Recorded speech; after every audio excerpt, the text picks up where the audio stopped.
ना तू आवे वस बहुत गिनावने। ना तू आवे वस बेद पड़ावने। ना तू आवे वस तीरथ नाये। ना तू आवे वस तरती ताये। ना तू आवे वस किते सियान पे। ना तू आवे वस बहुता दान दे। सबको तेरे वस अगम अगोचरा। तू पगता कै वस भगता तान तेरा। वाहिगुरु जी का खालसा, वाहिगुरु जी की फतेह। आज की कथा दोस्ती पर आधारित है।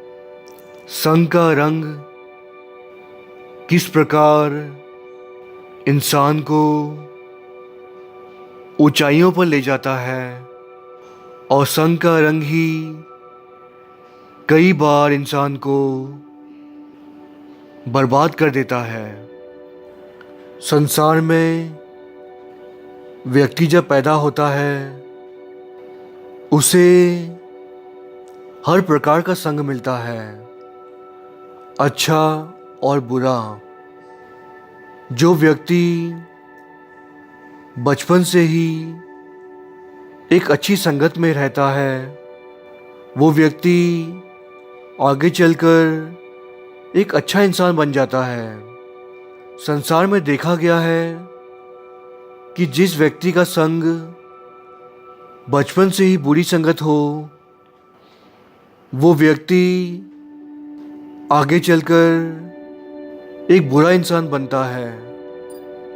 आगे चलकर वो बुरे काम करता है, बुरे कर्म करता है, जिसके कारण वो खुद तो डूबता ही है, सारे परिवार को ले डूबता है।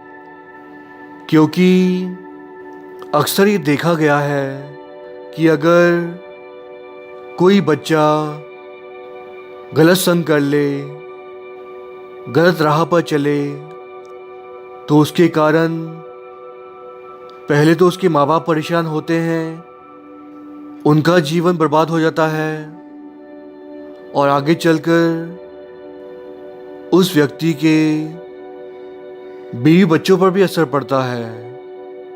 बुरे संगत की वजह से देखा गया है कि व्यक्ति को कई प्रकार की लत लग जाती है और एक बार किसी व्यक्ति को लत लग जाए तो वो जिंदगी भर बर्बादी में ही गुजारता है। ये सभी कुछ हमारे पिछले कर्म हैं जो आगे आते हैं। परंतु कई बार ये भी देखा गया है कि किसी ने अच्छे बीज बोए हैं पिछले जन्मों में और उसे एक अच्छा घर-बार मिला है, अच्छे माता पिता मिले हैं, परंतु इस जन्म में बुरी संगत की वजह से व्यक्ति बर्बाद हो जाता है। तो ये कर्मों का खेल तो है ही, परंतु उसके साथ साथ संगत का असर व्यक्ति के जीवन में बहुत प्रभाव डालता है। संगत के अनुसार ही व्यक्ति एक अच्छी राह या बुरी राह चुनता है। जैसा हमारा संग होता है हम वैसे ही बन जाते हैं। कई बार देखने में आता है कि छोटे बच्चे जो होते हैं वो कई बार जिद करते हैं कि हमें इन बच्चों के साथ खेलना है, हम उम्र के बच्चों के साथ। और होता यूं है कि उसमें से कोई बच्चा बुरी संगत का हुआ तो ये बच्चा भी बिगड़ जाता है, जिसके कारण सारा जीवन उसका बर्बाद हो जाता है। एक संग की कीमत हमारे जीवन में बहुत ज़्यादा है।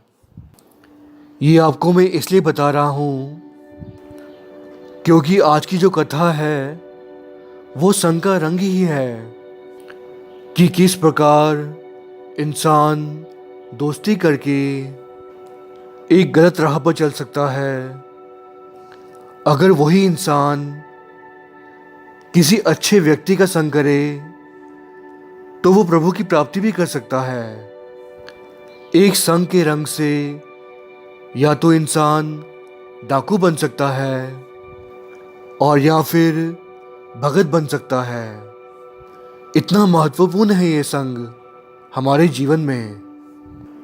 आज की जो कथा है वो है भगत त्रिलोचन जी के बारे में, जिनका जन्म 1267 में हुआ था और वे वैश्य घराने के थे। भगत जी दक्षिण से हुए हैं, जो कि भगत नामदेव जी के गुरु भाई थे, यानी कि उन दोनों के गुरु एक थे।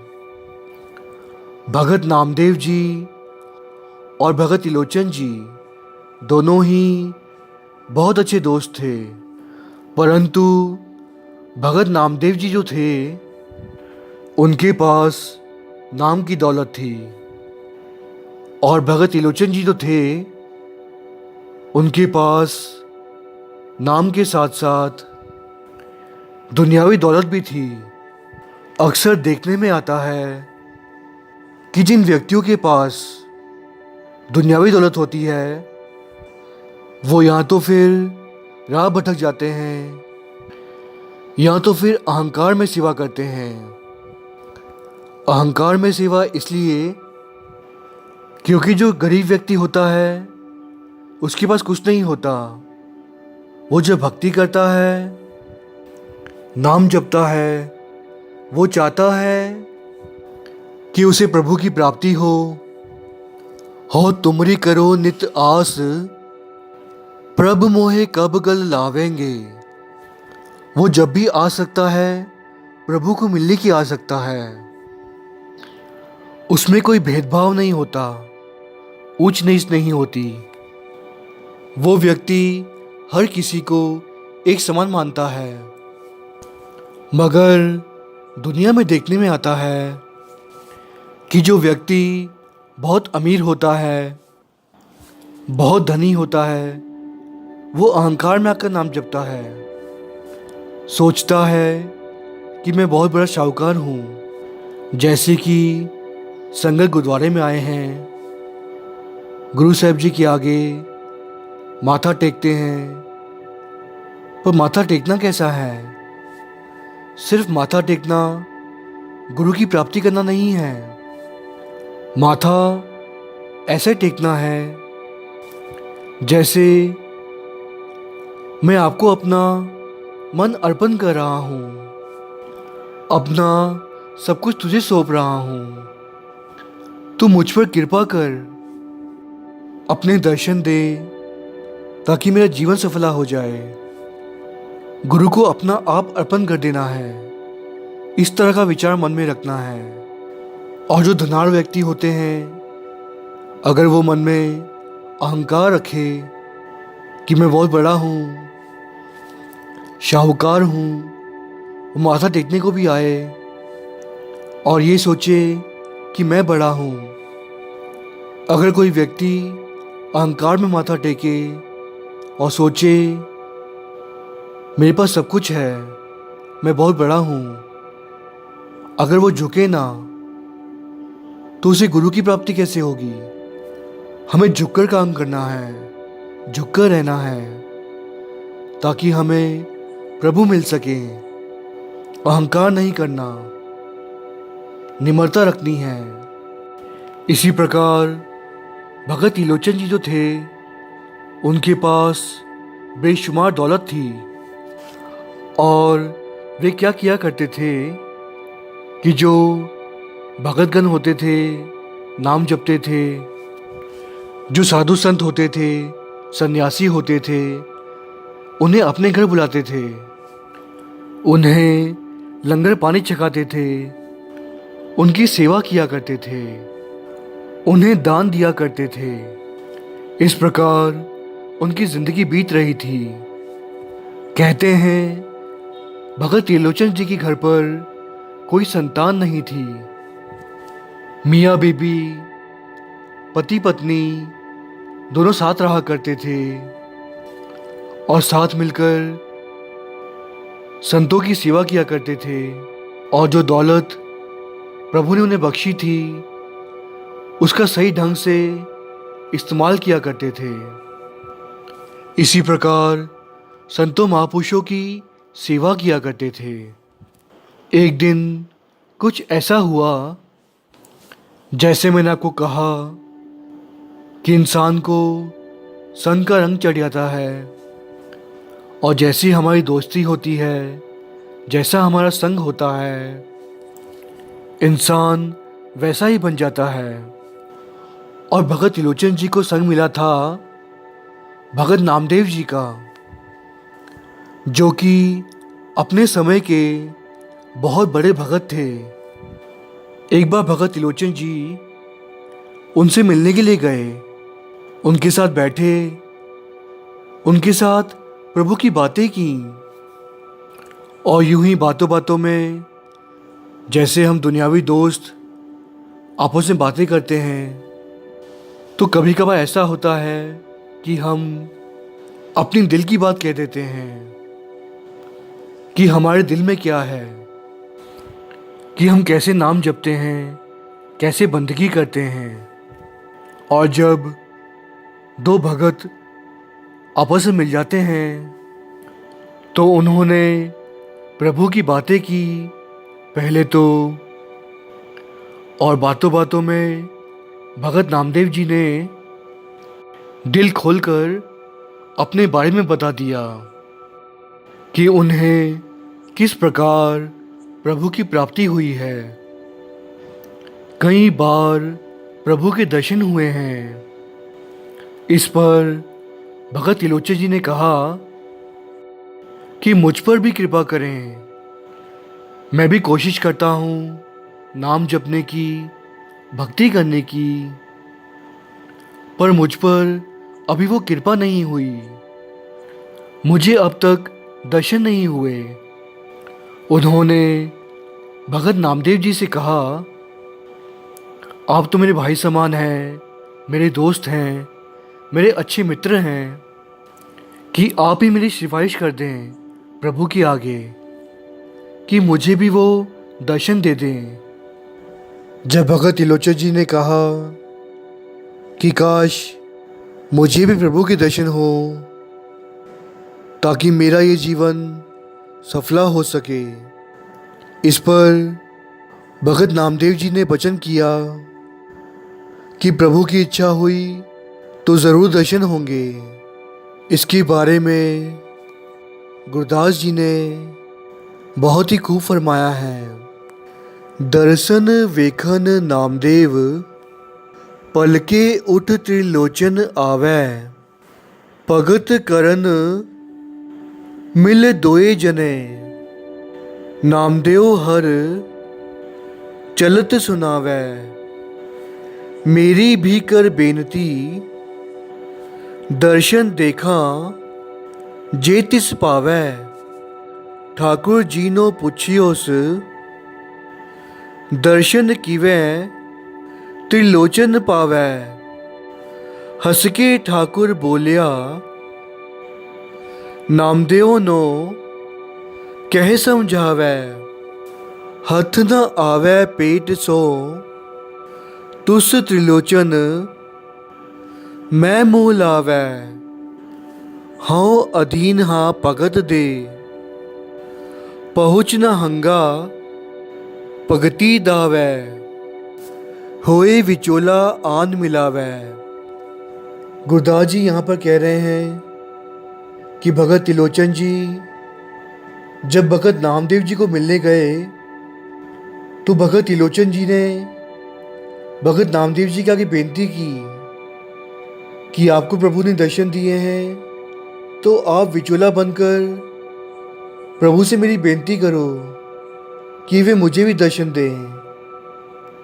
और प्रभु ने कहा था कि मैं ऐसे ही सभी को दर्शन नहीं देता, जो मुझसे प्रेम करता है, मुझसे मिलने की चाह रखता है, उसका मैं बनता हूँ, उसे मैं दर्शन देता हूँ।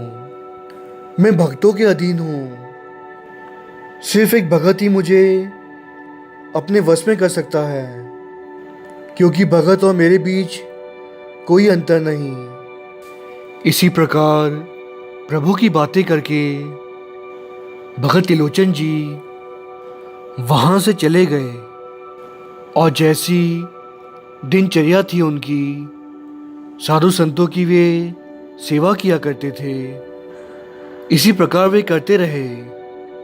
और हुआ यूं कि भगत नामदेव जी ने प्रभु के आगे सचमुच ही अपनी मित्र की सिफारिश कर दी। जब उन्हें प्रभु के दर्शन हुए तो भगत नामदेव जी ने कहा कि हे प्रभु, मेरे एक मित्र हैं जो आपकी बहुत भक्ति करते हैं, नाम जपते हैं, बहुत सेवा करते हैं साधु संतों की, आप उन पर भी कृपा करें।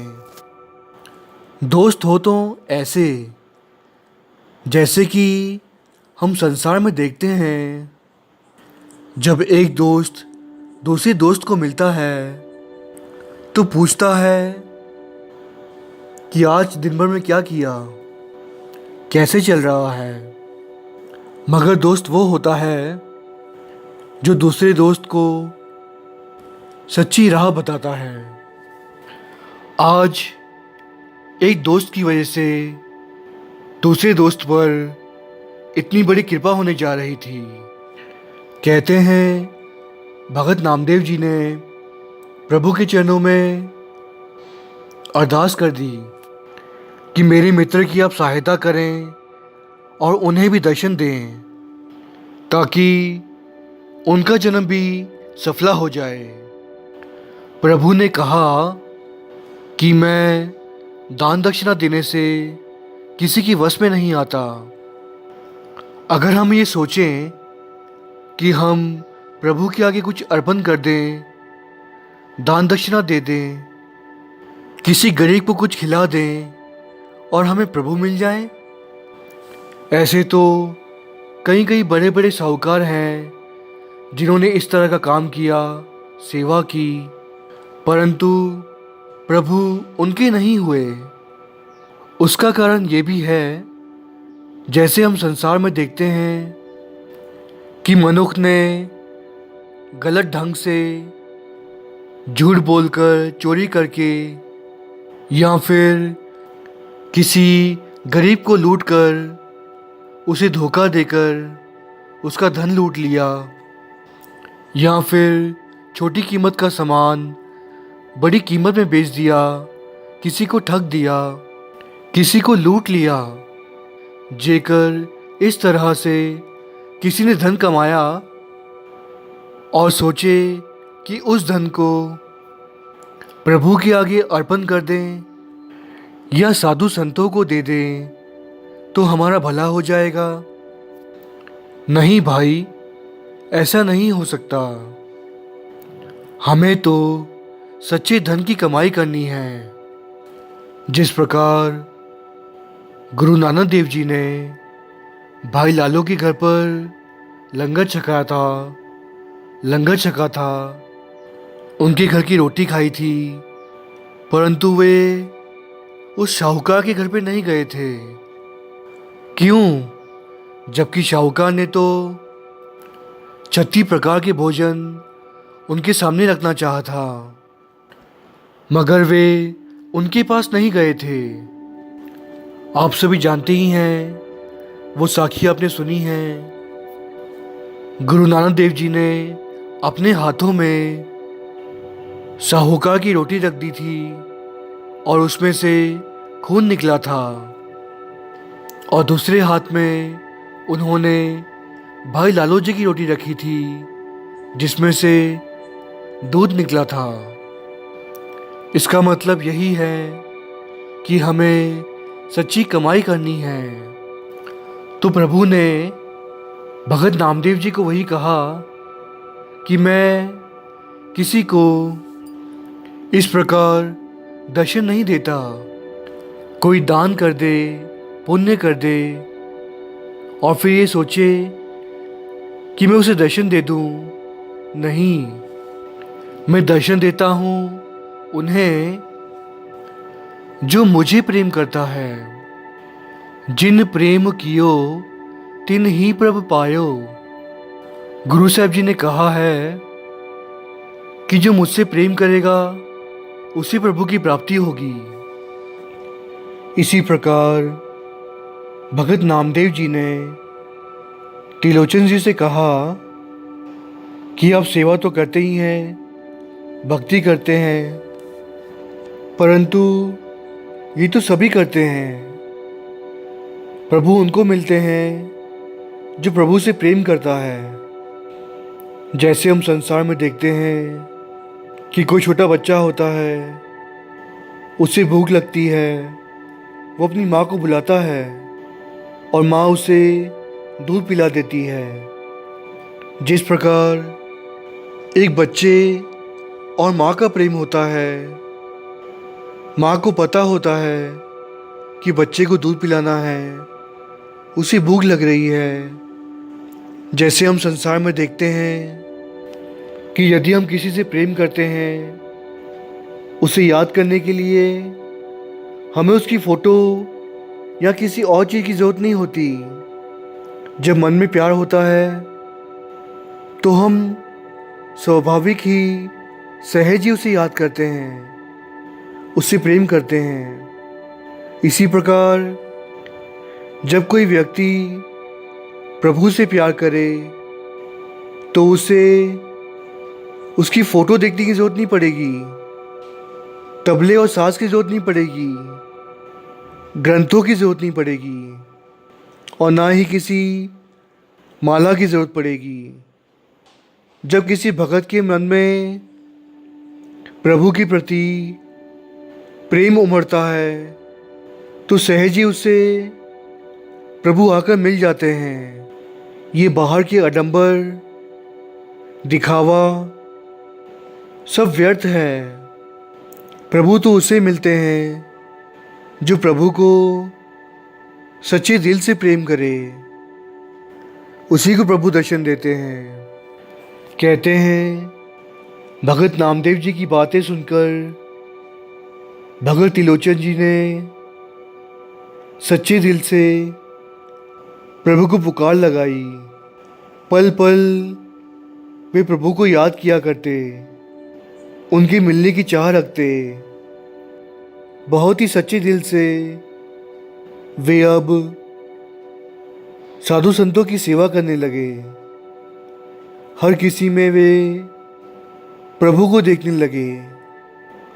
प्रभु को मिलने की चाह अब बढ़ती जा रही थी और अब एक एक पल बीतना मुश्किल पड़ रहा था।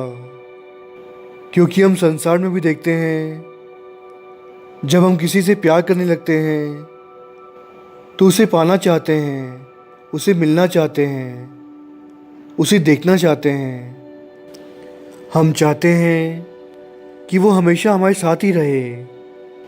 इसी प्रकार जब किसी भगत को प्रभु से प्रेम हो जाए तो वो भगत हर पल उसे याद करता है, प्रभु को मिलने की चाह रखता है। जिस प्रकार गौरी राग में तीसरी पातशाही गुरु अमरदास जी फरमाते हैं, मिल मेरे प्रीतमा जियो तुद बिन खरी निमानी, मैं नैनी नींद ना आवे जियो पावे अन्न ना पानी। यहाँ पर गुरु अमरदास साहिब जी कह रहे हैं कि हे प्रभु, तू आकर मिल, तेरे बिना जीवन अधूरा है, मेरी भूख प्यास मिट गई है, आंखें तुझे देखने को तरसती है। हे प्रभु, तू आकर मिल, अपने दर्शन दीदारे बख्श। जिस प्रकार चौथी पातशाही धन गुरु रामदास साहिब जी अपनी बानी में फरमाते हैं, प्रभु कीजिए कृपा निधान, हम हर गुण गावेंगे, हों तुमरी करो नित आस, प्रभु मोहे कब गल लावेंगे। प्रभु कृपा करे हमारी भी मनोवृत्ति इस प्रकार की बन जाए कि हम उस प्रभु के ऐसे गुण गाएं और आस रखें कि हे सच्चे पातशाह, कब आपके दर्शन दीदार होंगे, कब आप आकर हमें अपने गले लगाएंगे। इसी प्रकार कहते हैं भगत निरंजन जी भक्ति किया करते, सेवा किया करते। जो भी साधु संत आते, सन्यासी आते, प्रभु प्रेमी आते, उन्हें वे बड़े प्रेम से भोजन छकाया करते थे। परंतु अब सन्यासियों का, साधु संतों का उनके घर में आवागमन बढ़ गया था। अब सेवा करनी कठिन हो रही थी। उनकी पत्नी उनका पूरा साथ निभाती थी, परंतु फिर भी उन्हें अब एक नौकर की आवश्यकता पड़ रही थी। इसी बीच कहते हैं कि भगत निरंजन जी बाजार की तरफ जा रहे थे और उन्हें एक साधारण सा दिखने वाला व्यक्ति दिखाई पड़ा, जिसके कपड़े फटे पुराने थे, परंतु वो दिखने में बहुत ही भोला और ईमानदार लग रहा था। उसके चेहरे पर एक नूर था, एक चमक थी। कहते हैं भगत निरंजन जी ने उस व्यक्ति से जाकर कहा, क्या तुम नौकरी करना चाहोगे?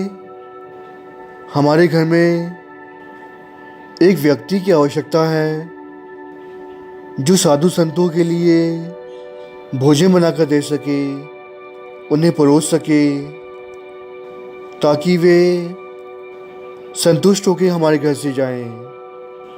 उस व्यक्ति का नाम उसने अंतर्यामी बताया। अंतर्यामी ने कहा, जी ज़रूर, मैं ज़रूर काम करूँगा, परंतु मेरी एक शर्त है, मैं कभी माया नहीं लेता, पैसा नहीं लेता। काम के बदले मैं सिर्फ आपसे भोजन और वस्त्र लिया करूँगा, उसी में मैं संतुष्ट रहता हूँ।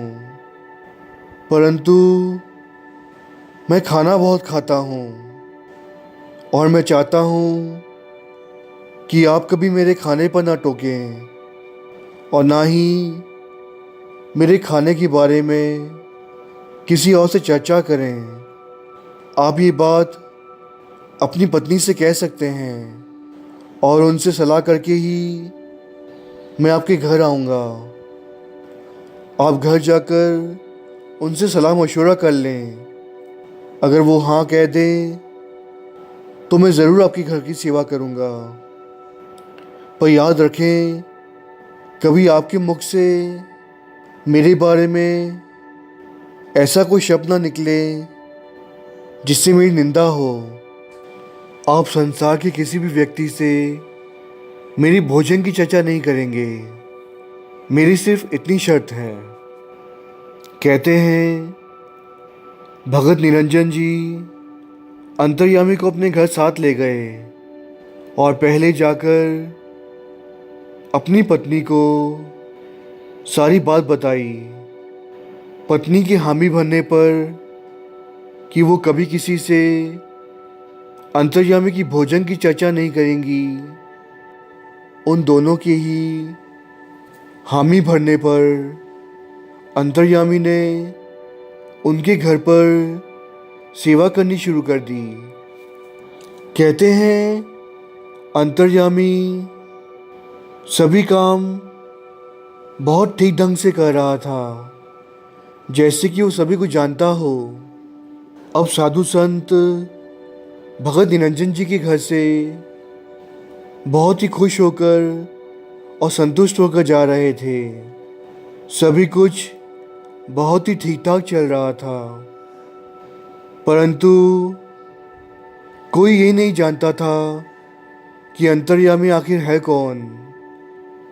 दरअसल जैसे कि भगत निरंजन जी ने भगत नामदेव जी के चरणों में अरदास की थी, उनसे दोस्ती की खातिर एक बेनती की थी कि वे प्रभु से बेनती करे, अरदास करे, जोतड़ी करे।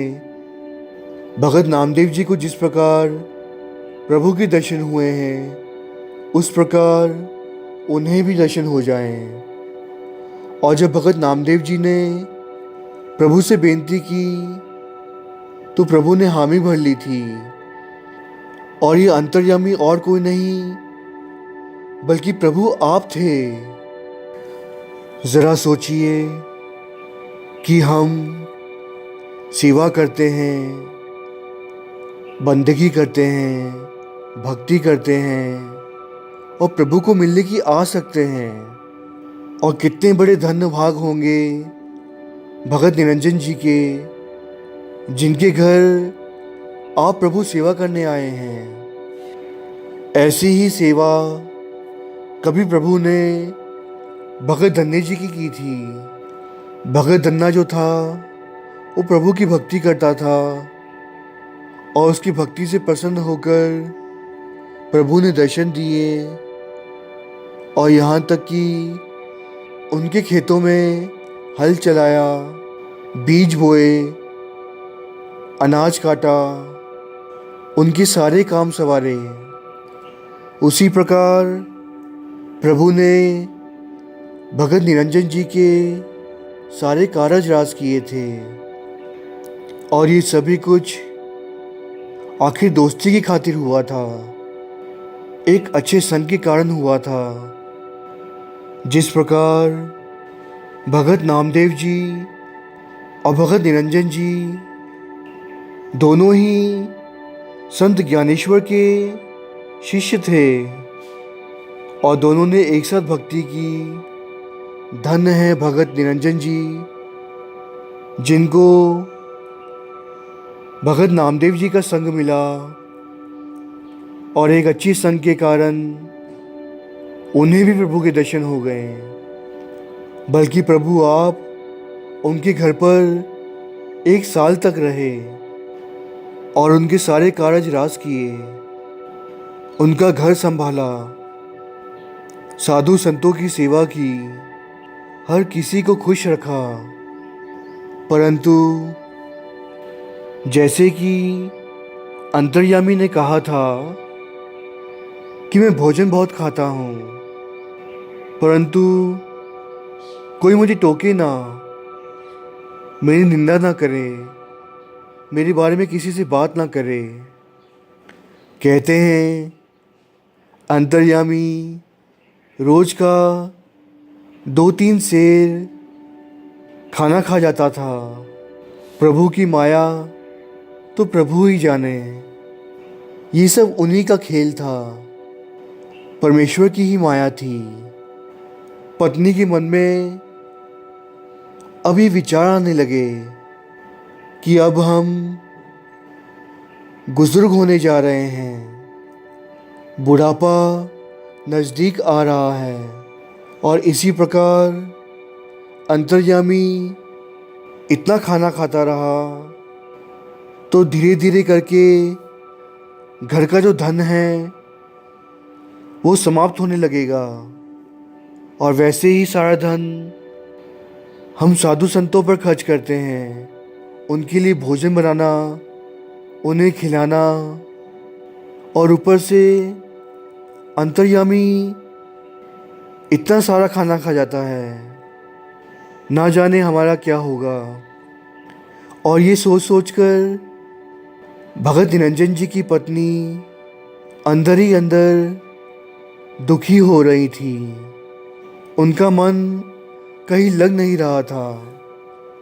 और जिस प्रकार हम संसार में देखते हैं कि कभी स्त्रियों के मन में कोई बात रहती नहीं है, वो कभी कोई बात छुपा कर नहीं रख सकती, ऐसे ही भगत निरंजन जी की पत्नी के साथ हुआ। एक बार वे पड़ोस के घर पर गई और पड़ोस की सहेली से जाकर कहने लगी कि ना जाने क्या होगा, हमारा आगे क्या होगा, मैं यही सोचती रहती हूँ। भगत निरंजन जी की सहेली ने कहा, बहन क्या हुआ, तुम बहुत परेशान लग रही हो, तुम्हारे मन में जो भी दुख है तो मुझे बता सकती हो, मैं किसी से नहीं कहूँगी।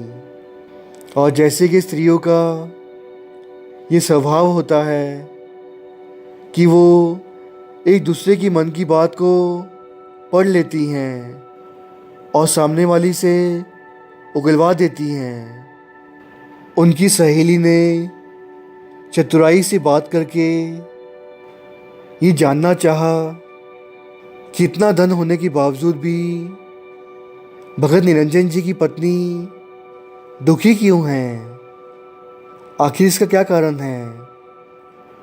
और बातों बातों में कहते हैं भगत निरंजन जी की पत्नी ने सारी बात उगल दी। कहा कि हमारा जो नौकर है वैसे तो वो अच्छा काम करता है, सभी की सेवा करता है, हम सभी उनसे बहुत खुश हैं, परंतु वो खाना बहुत खाता है। और अगर इसी प्रकार वो खाना खाता रहा तो धीरे धीरे करके हमारा सारा धन खत्म हो जाएगा। मुझे इसी बात की चिंता है कि ना जाने हमारा क्या होगा। बस ये कहने की देर थी, अंतर्यामी तो आप हरि थे, आप प्रभु थे, आप परमेश्वर थे। कट कट के अंतर की जानत, पले बुरे की पीर पछानत। प्रभु तो सब कुछ आप जानते थे, उन्होंने सब कुछ जान लिया और वे उसी वक्त अलोप हो गए, अदृश्य हो गए। और जैसे ही भगत निरंजन जी की पत्नी ने घर पर आकर देखा तो अंतर्यामी तो घर पर थे ही नहीं, घर के दरवाजे खुले हुए थे। और वो बहुत परेशान हो गई कि अब साधु संतों की सेवा कैसी होगी, घर कैसे चलेगा, खाना कौन बनाएगा और परोसेगा कौन। और इसी प्रकार जब भगत निरंजन जी शाम को घर लौटे तो पत्नी ने सारी बात बताई और भगत निरंजन जी को ज्ञात हो गया कि अंतर्यामी ने तो कहा था कि कोई उनकी चुगली ना करे, उनकी निंदा ना करे, जो वो खाना खाते हैं उस बात की चर्चा वो किसी से ना करें। और उनकी पत्नी ने ये गलती कर दी थी, इसीलिए अंतर्यामी घर छोड़ के चले गए। कहते हैं भगत निरंजन जी की पत्नी को बहुत ही ग्लानि हो रही थी। वो अपने किए पर पछता रही थी, परंतु अब पछताने से क्या होता। अंतर्यामी तो घर छोड़ के जा चुके थे और ऐसा सेवादार उन्हें कहाँ मिलने वाला था। भगत निरंजन जी ने अपनी पत्नी को समझाया कि अब दुखी होने से कोई फायदा नहीं, ये सब तो हमारे किए हुए कर्मों का खेल है। ये कर्म ही है जिसके कारण हम सुख और दुख भोगते हैं। जो भी हम बीज बोते हैं वो हम ही को आगे चलकर काटना पड़ता है। इसीलिए हमें बहुत सोच समझकर कार्य करना चाहिए, बहुत सोच समझकर कर्म करने चाहिए, क्योंकि हमारा किया हुआ एक एक कर्म आगे चलकर हमें कष्ट दे सकता है, हमें दुख पहुंचा सकता है। एक तरफ भगत निरंजन जी को भगत नामदेव जी का संग मिला था, जिनके कारण उन्हें प्रभु मिल गए थे, और एक तरफ ऐसा संग मिला जिसके कारण प्रभु उनके घर से चले गए। तो ये संग का रंग ही है। हमारे संग के कारण ही हमारा जीवन सुखी हो सकता है या फिर दुखी हो सकता है। इसीलिए कहते हैं कि हमें बहुत ही सोच समझ कर दोस्ती करनी चाहिए, क्योंकि कोई दोस्त अगर बुरा हो, ईर्ष्या रखता हो, निंदा चुगली करता हो, अगर उसकी बुरी सोच हो, तो उसका असर हम पर भी पड़ता है। भगत निरंजन जी ने पत्नी को समझाते हुए कहा कि जिस प्रकार हमारे किसी कर्मों की वजह से हमारे घर पर संतान नहीं है, यदि हमारा कोई बेटा होता तो वो सब कुछ संभाल लेता, और प्रभु ने कृपा कर कर हमें इतना अच्छा सेवादार दिया था, और जो कि हमारे कर्मों की वजह से ही वो हमें छोड़ कर चला गया। परंतु कोई बात नहीं, प्रभु की जो इच्छा, उस मालिक को जो मंजूर। कहते हैं आगे चलकर भगत निरंजन जी ने बहुत तपस्या की, बहुत भक्ति की, और वे प्रभु के प्रेम में प्रभु से जुड़ गए थे। अब प्रभु में और उनमें कोई भेद नहीं रहा था। एक बार की बात है, जिस प्रकार भगत त्रिलोचन जी के पास उनके घर अब भी साधु सन्यासी लंगर छकने, भोजन करने और दान लेने के लिए आया करते थे। कहते हैं इसी प्रकार उनके घर एक जयचंद नाम का सन्यासी आया, जो बहुत ही घमंडी था, अहंकारी था, पेकी था। भगत त्रिलोचन जी ने उसे अपने पास बिठाया और उसे उपदेश दिया। कहा कि तुम्हारी आत्मा मलिन है, अपने मन को निर्मल करो, मोह माया का त्याग करो, वासनाओं से दूर रहो, झूठ और अहंकार का त्याग किया करो, और प्रभु की राह पर चलो, नाम सिमरन किया करो, तो ही तुम्हारा मन पवित्र होगा। तुम्हारे अंदर काम, क्रोध, लोभ, मोह, अहंकार और ईर्ष्या द्वेष है, जिसकी अग्नि में तुम जलते रहते हो। ये मनुष्य जीवन तुम्हें मिला है तुम्हारे पिछले किसी अच्छे कर्म की वजह से, मगर अगर तुम इसी प्रकार गलत काम करते रहे, अपने मन को निर्मल नहीं किया, तो आगे चलकर तुम्हें नरक भोगने पड़ सकते हैं। तुम जमदूत के वश पड़ जाओगे। उपरंत तुम्हें आगे चलकर 84 लाख जोनियां भोगनी होंगी, जो तुम्हारे लिए बहुत कठिन होंगी।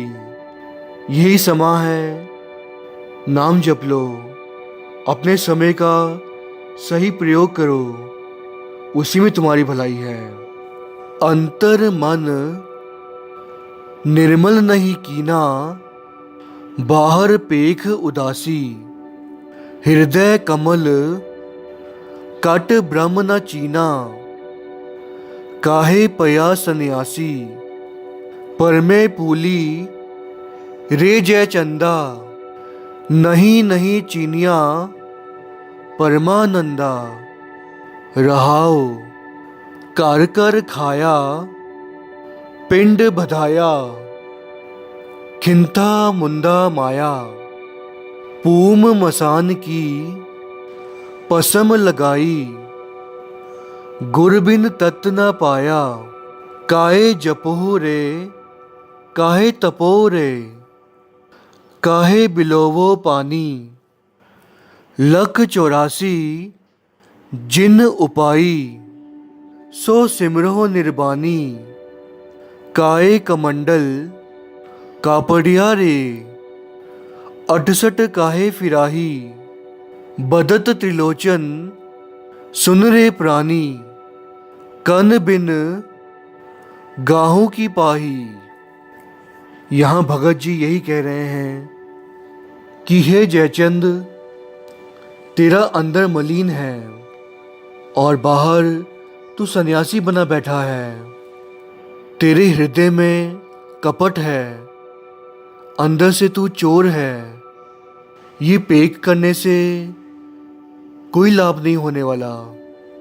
हे जयचंद, तू भ्रम में भूला हुआ है, घर घर जाकर खाता है, अपने पिंड को बढ़ा रहा है, पर तुझे कुछ भी हासिल नहीं होगा।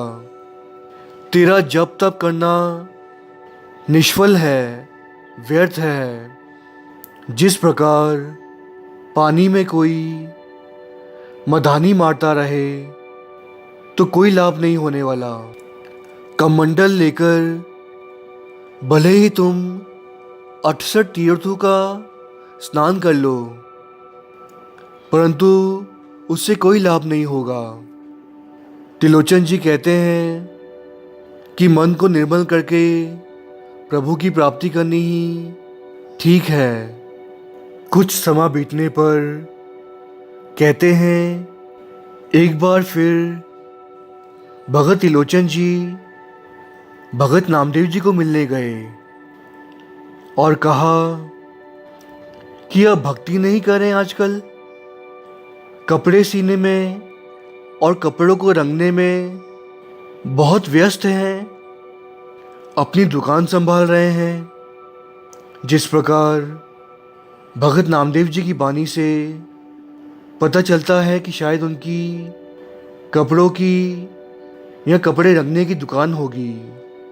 जैसे उनकी वाणी आती है, मन मेरो गज जेहबा मेरी काती, मप मप काटो जम की फांसी।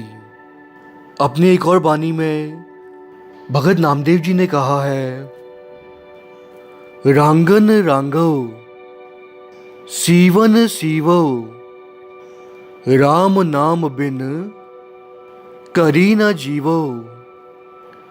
इससे पता चलता है शायद उनका कपड़ों का कोई काम होगा, जो अपनी वाणी में भी वे उसी प्रकार के शब्द इस्तेमाल कर रहे हैं। परंतु भगत नामदेव जी ने भगत त्रिलोचन जी को उत्तर दिया, नामा माया मोहिया कहे त्रिलोचन मीत, काहे छिपो छाइले राम ना लावो चीत। नामा कहे त्रिलोचन मुखते राम समाल, हाथ पाव कर काम सब चीत निरंजन नाल। भगत नामदेव जी कहते हैं कि भले ही मैं अपना काम कर रहा हूँ, पर मन में मेरे प्रभु बसता है, उसका नाम बसता है। भगत नामदेव जी अपनी बानी में कहते हैं, आनीले कागद काटीले गूड़ी आकाश मधे परमियले पंच जनासियो बात बतावो चीत सुडोरी राखी अले मन राम नामा बेदी अले जैसे कनिक कला चित मांडी अले रहाओ आनीले कुंभ पराइले उदक राजकुवार परंदरिये हस्त विनोद विचार करती है चीत सो गागर राखी अले मंदर एक द्वार 10 जाको गऊ चरावत छाड़ी अले 5 कोस पर गऊ चरावत चीत सो बचरा राखी अले। भगत नामदेव जी भगत त्रिलोचन जी को कहते हैं कि जिस प्रकार कोई बच्चा पतंग उड़ा रहा हो और वो दूसरे बच्चों से बातें कर रहा हो, परंतु उसका चित्त, उसका मन पूरा उस पतंग पर होता है कि कहीं उसकी डोर ना टूट जाए, पतंग कट ना जाए। उसी प्रकार मैं भी अपने काम कर रहा हूँ और साथ ही मेरी डोर प्रभु के साथ जुड़ी हुई है। जैसे कोई चित्रकार कोई चित्र बनाए और भले ही वो किसी से बातें करे, परंतु उसका मन पूरा चित्र पर ही होता है। और जिस प्रकार कोई स्त्री अपने सर पर पानी का मटका ढोकर जा रही हो और वो बाकी सहेलियों से हंसी मजाक करे, बातें करे, परंतु उसका मन, उसका चित्त पूरा का पूरा अपने सर पर रखे उस पानी के मटके पर होता है ताकि वो गिर ना जाए, उसका नुकसान ना हो।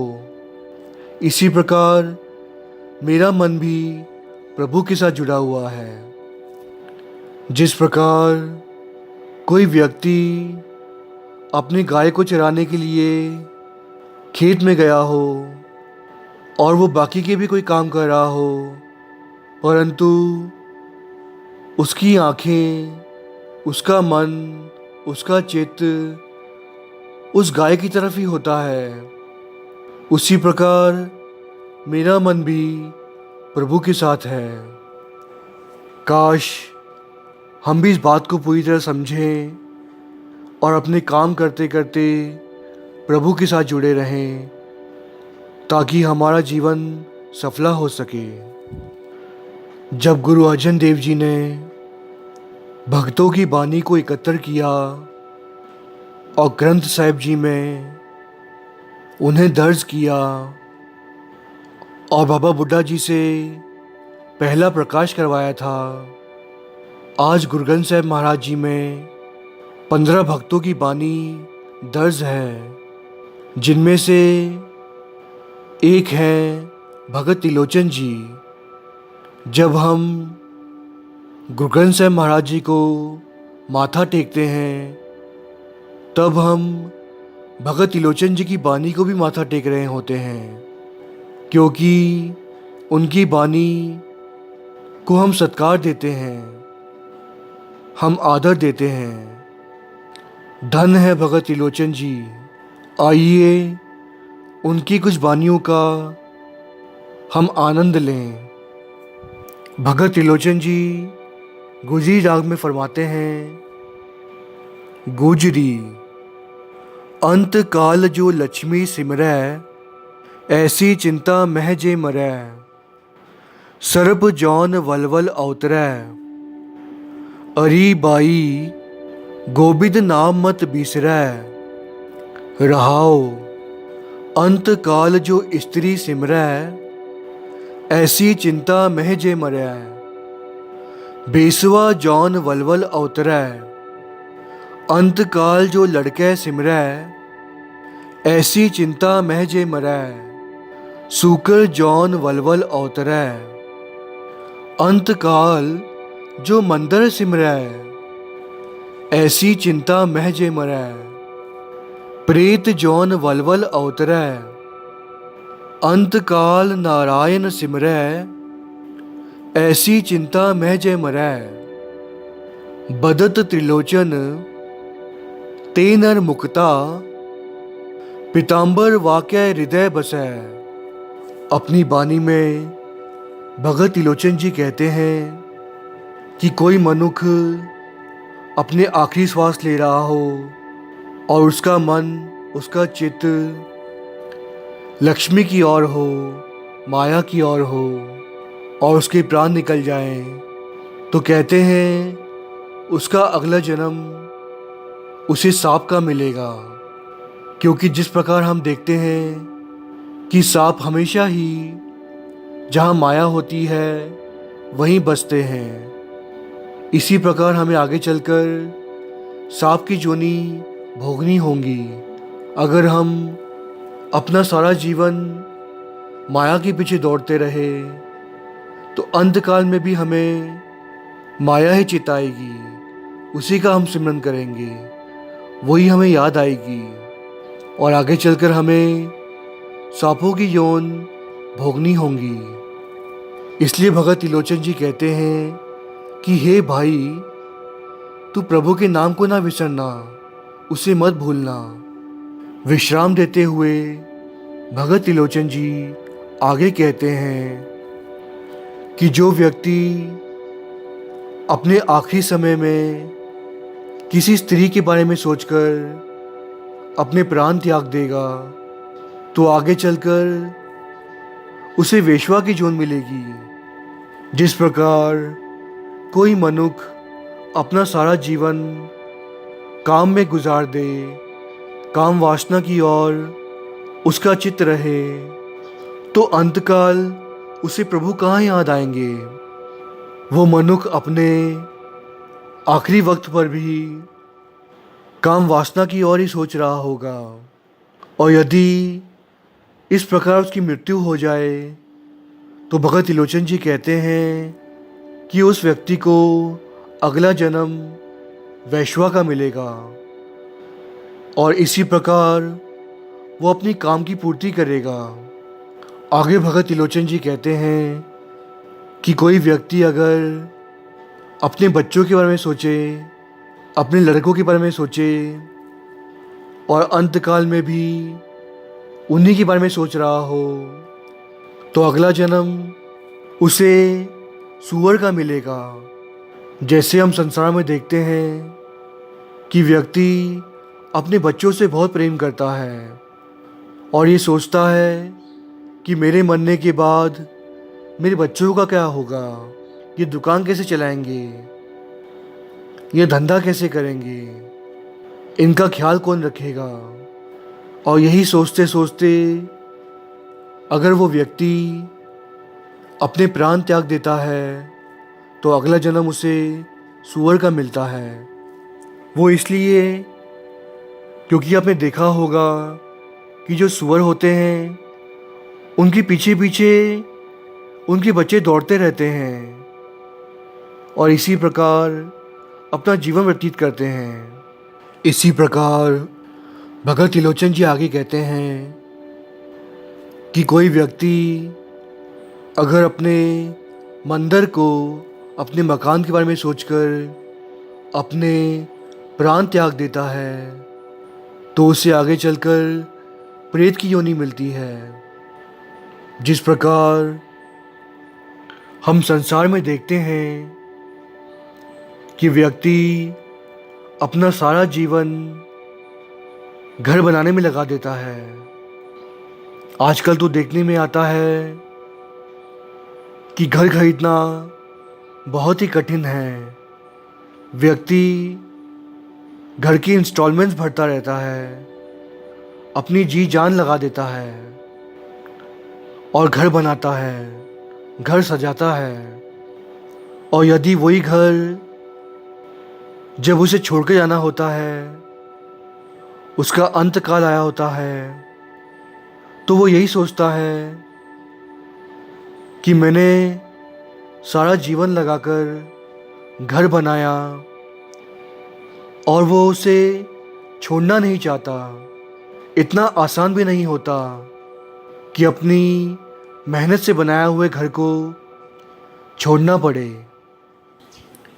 इसी प्रकार भगत त्रिलोचन जी कहते हैं कि अगर कोई व्यक्ति का चित्त उसके घर में रह जाए तो उसे आगे चलकर प्रेत योनि मिलती है। इस शब्द के अंत में भगत त्रिलोचन जी कहते हैं, अंत काल नारायण सिमरे। अगर कोई व्यक्ति प्रभु का नाम लेकर अपने प्राण त्याग देता है तो वो मुक्त हो जाता है, उसे प्रभु की प्राप्ति हो जाती है, उसका जीवन मरण कट जाता है। वो कभी 84 लाख जन्मों में नहीं भटकता, वो तो तर जाता है। इस शब्द के राही भगत त्रिलोचन जी हमें उपदेश दे रहे हैं कि हमें प्रभु के साथ जुड़ना है, ना कि किसी वस्तु और पदार्थों के साथ, क्योंकि ये वस्तु और पदार्थ हमें यही छोड़ कर जाने हैं। जेकर हम इनके पीछे दौड़ते रहें तो आगे चलकर हमें बहुत सारी यूनियाँ भोगनी होंगी और दुख झेलने होंगे। भगत त्रिलोचन जी कहते हैं कि हम नाम जपें, प्रभु के साथ जुड़ें ताकि हमारा भला हो। इसी प्रकार धनाश्री राग में भगत त्रिलोचन जी की एक और बानी आती है जो इस प्रकार है। धनाश्री बानी भगता की त्रिलोचन, इक्को अंकार सद्गुर प्रसाद।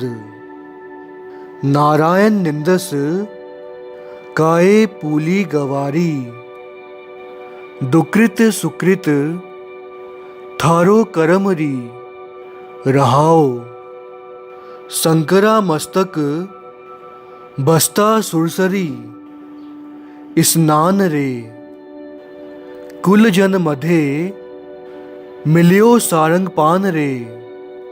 करम कर कलंक मफिटस री, विश्व का दीपक स्वामी ताचे। रे स्वार्थी पंखी राय, गरुड़ ताचे बाधवा। करम कर अरुण पिंगुलारी। अपनी इस बानी में भगत त्रिलोचन जी कह रहे हैं कि हे नारी, तू प्रभु को क्यों कोसती है, क्योंकि ये तो तेरे ही कर्म हैं जो सामने आए हैं। तूने अपने पिछले जन्मों में जो भी कर्म किए, जो भी बीज बोया, उसकी फसल तुझे ही काटनी है।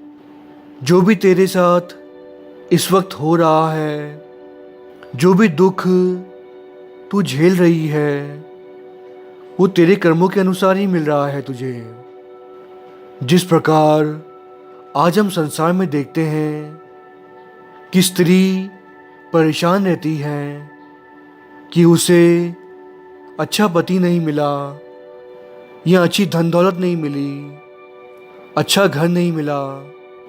लोग बड़ी बड़ी कारों में घूमते हैं परंतु उसे बड़ी कार नहीं मिली, बंगला ना मिल पाया, बड़े टावर्स में फ्लैट नहीं मिला, या फिर उसके पास कीमती गहने नहीं हैं, हीरे जवाहरात नहीं हैं, और इसका दोष वो पति पर देती है कि पति अच्छा कमाते नहीं हैं, उनसे वो झगड़ा करती हैं और घर में कलह कलेश होता है।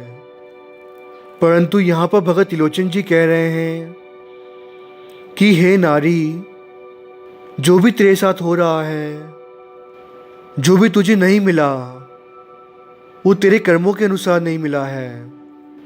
पिछले जन्मों में तूने जितने अच्छे कर्म किए, उस अनुसार तुझे ये मानुक देह तो मिल गई।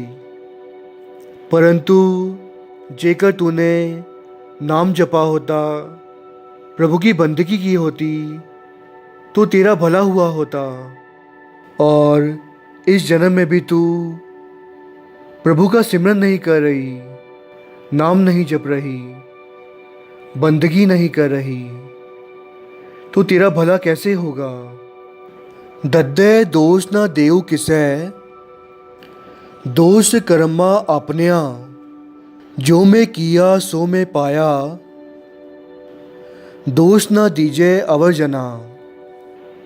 किसी को दोष मत दो, क्योंकि जो मैंने किया है वही मुझे मिल रहा है। हमारे ही कर्म हैं जो हमारे सामने आए हैं। परंतु यदि अगर हम अभी भी संभल जाएं और नाम जपना शुरू कर दें, अमृत वेला संभालें, प्रभु की बंदगी में जुड़ें, तो प्रभु हमें बख्श लेंगे और हमारा उद्धार कर देंगे। भगत त्रिलोचन जी की एक बानी श्री राग में आई है, जो इस प्रकार है। श्री राग त्रिलोचन का माया मोह मन आगलड़ा, प्राणी जरा मरण पव विसर गया, कुटुंब देख बिसरह कमला, ज्यों पर घर जो है कपट नरा। भगत त्रिलोचन जी अपनी बानी में कह रहे हैं कि हे मनुख, तू माया के पीछे दौड़ रहा है और प्रभु को चिता नहीं रहा, उसे भूल गया है। अपने कुटुंब को पालने में तू लगा हुआ है और तुझे प्रभु विसर गया है। तुझे तो ये भी याद नहीं कि एक दिन तुझे संसार छोड़कर जाना है। आज हम संसार में देखते हैं कि मनुष्य पैसा कमाने की होड़ में लगा हुआ है। मैं ये नहीं कहता कि अपने परिवार को ना पालो, ना ध्यान दो, परंतु साथ ही साथ हमें प्रभु का नाम भी जपना है, अमृत वेला भी संभालना है, प्रभु की भक्ति में जुड़ना है, सेवा करनी है, ताकि हमारा लोक परलोक दोनों ही संवर सके। अंत में मैं यही कहूँगा कि हम बानी के साथ जुड़ें, अपना मन प्रभु के साथ जोड़ें, ताकि हमारा उद्धार हो सके। और जो राह हमें भगत त्रिलोचन जी ने बताई है, उस राह पर हम चल सकें और अपना जीवन सफला कर सकें। अवर उपदेश आप न करे, आवत जावत जन में मरै। सच्चे पातशाह कृपा करें कि मैं जो आपको बता रहा हूँ उसके अनुसार मैं खुद भी चल सकूं और अपना जीवन सफला कर सकूं। विच संगत हर प्रभ वसै जियो, साथ संगत असीस बख्शे कि दास भी उस पथ पर चल सके और प्रभु की प्राप्ति कर सके। कथा करते हुए आप जी के अनजान दास से कई प्रकार की भूलें हो गई हैं।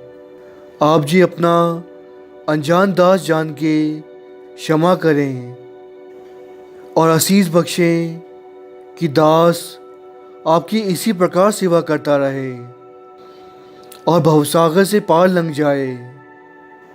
दास को 84 लाख जूने ना भोगनी पड़े। दास कभी जमदूतों के वश ना पड़े। आप जी की सेवा करते करते दास तर जाए, इतनी असीस बख्शना। फतेह का जवाब फतेह में दें। वाहिगुरु जी का खालसा, वाहिगुरु जी की फतेह।